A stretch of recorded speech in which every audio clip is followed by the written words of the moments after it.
Hello दोस्तों, मेरा नाम अभिषेक है। दोस्तों, एक अपडेट सामने आ रही है। बाद बेसी की आशंका जाहिर की जा रही थी, क्योंकि जब छत्तीसगढ़ और मध्य प्रदेश दोनों स्टेट्स जब अपने रेगुलर एम्प्लॉयज़ का डिनर अलाउंसेस बढ़ा देते हैं, तो ऐसे में जो पेंशनर्स रहते हैं तो वो भी कहीं ना कहीं अपना जो महंगाई राहत है, डीआर है, वो बढ़ाने की मांग करते हैं। तो जो डीएनएस अलाउंसेस बढ़ाने के बाद डीआर की मांग चली है, तो उसमें अब एक कहीं ना कहीं एक दिक्कत सामने आ रही है क्या? दोनों स्टेट, चाहे वो छत्तीसगढ़ हो चाहे मध्य प्रदेश हो, उन्होंने अपनी सहमति दी है। हम आपको ये बता दें कि जो दोनों स्टेट्स हैं, छत्तीसगढ़ और मध्य प्रदेश, यहाँ के जो पेंशनर्स हैं और जिनमें धारा 49 लागू होती है, मतलब जो पुनर्गठन 2000 दोनों स्टेट की जो धारा 49 है, उसके मुताबिक एमपी और सीजी को जो भी दायित्व रहते हैं, जो भी लाइबिलिटीज़ रहती है, उसका आपस में शेयर करना होता है, आपस में दोनों को प्रतिपूर्ति देना होता है। इसी वजह से कहीं ना कहीं दोनों स्टेट की सहमति ज़रूरी होती है। तो अब हुआ क्या है? हुआ ये है कि मध्य प्रदेश गवर्नमेंट ने 50% डीएनएस अलाउंसेस किया है रेगुलर एम्प्लॉयज़ का। छत्तीसगढ़ ने भी 50% ही किया है, अक्टूबर से ही किया है, अक्टूबर महीने की सैलरी के साथ देने की बात कही है। लेकिन मध्य प्रदेश गवर्नमेंट क्या बोली है कि हम 1 जनवरी 2024 से अब तक का एरियर भी देंगे।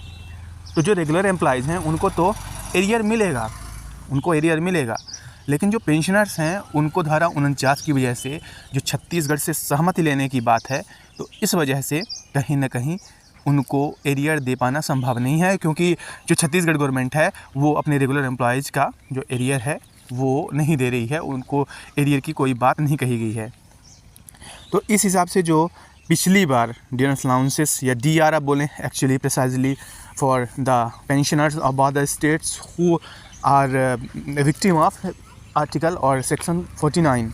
तो दोस्तों, ऐसे में अब क्या है कि पिछली बार भी जो डीआर बढ़ा था 2023 से, तो रेगुलर एम्प्लॉयज़ का तो बढ़ गया था एमपी में, लेकिन जो यहाँ के पेंशनर्स हैं उनको जब मार्च जिस दिन से घोषणा की गई उसके बाद से डीआर मिलना स्टार्ट हुआ था, तो ऐसे में उनको काफ़ी नुकसान हुआ था। तो दोस्तों, ये टोटल अपडेट है, मतलब विद इन ए वीक या फिर मोस्ट प्रोबेबली 1-2 दिन के अंदर ही आप देखेंगे कि जो पेंशनर्स हैं अबाद स्टेट, उनका जो डीआर बढ़ने का घोषणा है, जो ऑर्डर है, आपके सामने होगा। लेकिन उनको एरियर मिलने के चांसेस बहुत कम लग रहे हैं। मेरे पर्सनली मुताबिक जो धारा 49 से हटना चाहिए, क्योंकि ऐसे में हमारे जो पेंशनर्स हैं, हमारे जो मार्गदर्शक हैं, कहीं ना कहीं उनके साथ अन्याय होता आ रहा है और काफ़ी लंबे समय से होता आ रहा है। दोस्तों, दूसरी तरफ है क्या कि छत्तीसगढ़ और मध्य प्रदेश में जो एम्प्लॉयज़ के बीच डिफरेंस है वो काफ़ी ज़्यादा है। छत्तीसगढ़ में एक तरफ तो पुरानी पेंशन बहाल हो चुकी है, छत्तीसगढ़ में पुरानी पेंशन योजना बहाल हो चुकी है, एमपी में नहीं है। छत्तीसगढ़ में जो एम्प्लॉयज़ हैं उनका जो एचआरए है, आवास भत्ता है, वो कहीं ना कहीं एमपी गवर्नमेंट से बहुत ज़्यादा मिलता है, एचआरए बहुत ज़्यादा मिलता है छत्तीसगढ़ गवर्नमेंट एम्प्लॉयज़ को।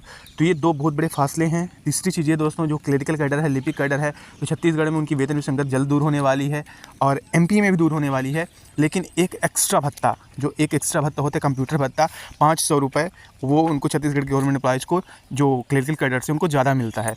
तो कहीं ना कहीं ऐसी मांगें हैं जो कि एमपी गवर्नमेंट एम्प्लॉयज़ का संघ भी रख रहा है सामने, कि लिपिकों की वेतन संख्या दूर की जाए, पुरानी पेंशन के बारे में कोई रास्ता निकाला जाए और साथ ही साथ जो एचआरए को बढ़ाया जाए, और सबसे बड़ी बात जो धारा 49 है वो ख़त्म किया जाए। दोस्तों, कोई भी अपडेट होगी मैं लाता रहूँगा। फिलहाल के लिए अपडेट है कि पेंशनर्स का जो डीआर है वो बढ़ने वाला है, लेकिन उनको एरियर प्रोवाइड नहीं कराया जाएगा। Thank you.